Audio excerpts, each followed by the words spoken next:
Antes de que todo comenzara, Laura llevaba una vida tranquila. Trabajaba en una oficina, tenía pocos amigos y disfrutaba de la rutina. Pero a veces, sentía que algo la observaba desde las sombras de su apartamento. Una noche, mientras leía en la sala, el teléfono vibró brevemente, pero no había ninguna llamada registrada. Laura pensó que era solo un error, pero la inquietud se instaló en su pecho. Una semana de silencio. Laura reconstruía su vida, sintiéndose libre. Una noche su amiga Clara llamó. Tu teléfono estuvo fuera de servicio desde la tormenta. Laura, confundida, miró su teléfono.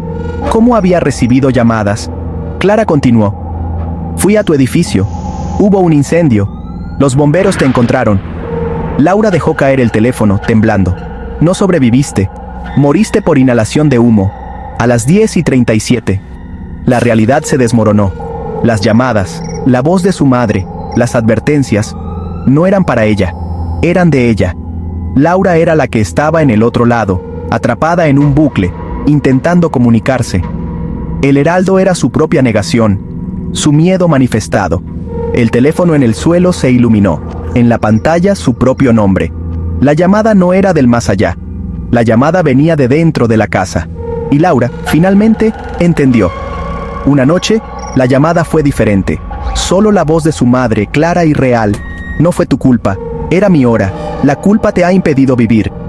Cada palabra era bálsamo y daga.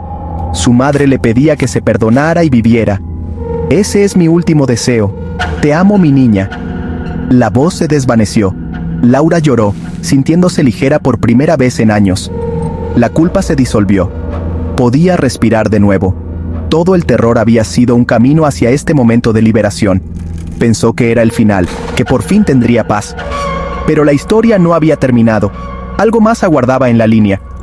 Las llamadas cambiaron. El heraldo, menos amenazante, era ahora un intermediario. Laura comprendió. Había sido elegida por su sensibilidad y culpa.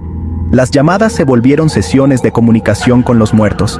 Escuchó a Margarita agradecerle, a un joven pedirle que diera un mensaje a su novia. Laura era un puente entre dos mundos, una médium renuente. El terror persistía, pero ahora tenía propósito. Aprendió que había reglas. Solo podía recibir mensajes, no buscar respuestas.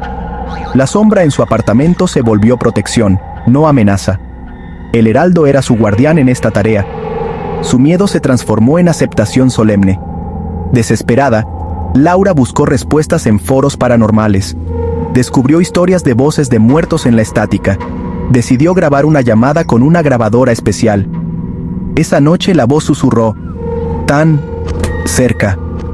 Laura preguntó, ¿quién eres? ¿Qué quieres? Solo escuchó un sollozo antes de que la línea se cortara. Al revisar la grabación, oyó una segunda voz. No fue tu culpa, mi amor. Tienes que dejarme ir. Era la voz de su madre, muerta hace 10 años en un accidente donde Laura conducía. La culpa la había consumido desde entonces. No era un demonio, sino los muertos intentando comunicarse. El heraldo, la voz masculina, era el conducto. El velo entre los mundos se había roto, y la verdad era más dolorosa de lo que imaginaba. Las llamadas traían advertencias que se cumplían. Un pájaro muerto, un accidente en el metro evitado.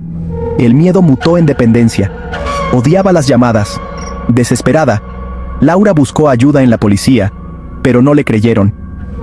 Pensaron que era estrés o paranoia. Incluso un sacerdote bendijo su apartamento, pero las llamadas continuaron.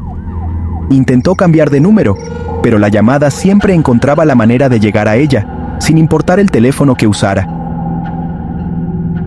Pero temía perder una advertencia crucial. La voz se volvió su oráculo macabro. Una noche, la voz susurró, Margarita. Era su vecina. Laura no durmió, y al día siguiente, Margarita fue hallada muerta. La hora coincidía con la llamada. La voz no solo predecía accidentes, también anunciaba la muerte. Laura era la única que escuchaba la campana sonar. El terror era ahora una responsabilidad. Y si no contestaba, ¿a quién condenaría? La línea entre víctima y mensajera se desdibujaba. El terror se filtró en su realidad. Las luces parpadeaban a la hora de la llamada. Objetos se movían solos. La física ya no era ley en su apartamento. Lo peor, los espejos, sombra fugaz, luego una figura negra tras ella en el baño. Paralizada, sintió el aire helado y un olor a tierra mojada. Sabía que no era imaginación. La entidad ahora compartía su espacio. Una noche la voz susurró: «Te vi, tu vestido azul». Laura miró su ropa y comprendió. La estaban observando en ese instante. Se encogió en el suelo, sollozando. Su hogar era una jaula de cristal. El depredador disfrutaba de su miedo. Ya no había refugio. Las llamadas se volvieron un ritual macabro, siempre a las 10:37. No podía bloquear el número. La compañía telefónica no registraba nada. Los susurros se transformaron en palabras: frío, ayuda, no mires. El terror invadió su vida. En el trabajo apenas podía concentrarse. Sus colegas notaron su deterioro, pero Laura no podía explicar la verdad. Su apartamento, antes refugio, era ahora una celda de miedo. Una noche, Laura decidió grabar todo lo que sucedía en su apartamento. Colocó cámaras y micrófonos, esperando captar alguna evidencia. Al revisar las grabaciones, vio una sombra moviéndose detrás de ella, justo antes de que el teléfono sonara. Pero solo capturaba un zumbido. Una noche, la voz susurró su nombre. Laura. Ya no era un acosador anónimo, era algo que la conocía. El miedo se volvió pavor visceral. Dormía con las luces encendidas, pero sabía que era inútil.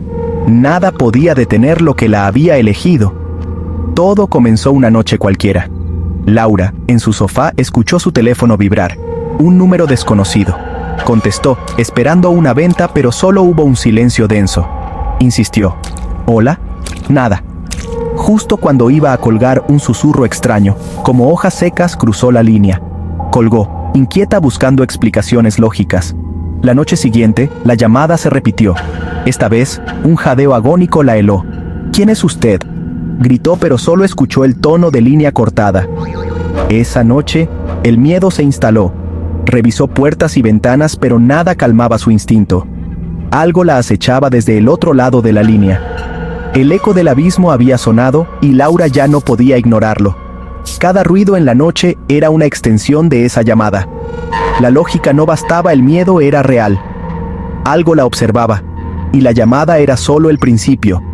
Laura era una mujer común, atrapada en la rutina de la gran ciudad. Su vida era predecible, cada día igual al anterior, y encontraba consuelo en la monotonía. Evitaba el caos y las sorpresas. La estabilidad era su refugio. Sus relaciones eran escasas, y la soledad de su apartamento era su santuario. Pero el universo tenía otros planes. El caos no siempre llama a la puerta. A veces, simplemente te llama por teléfono. Una llamada estaba a punto de destrozar su calma para siempre.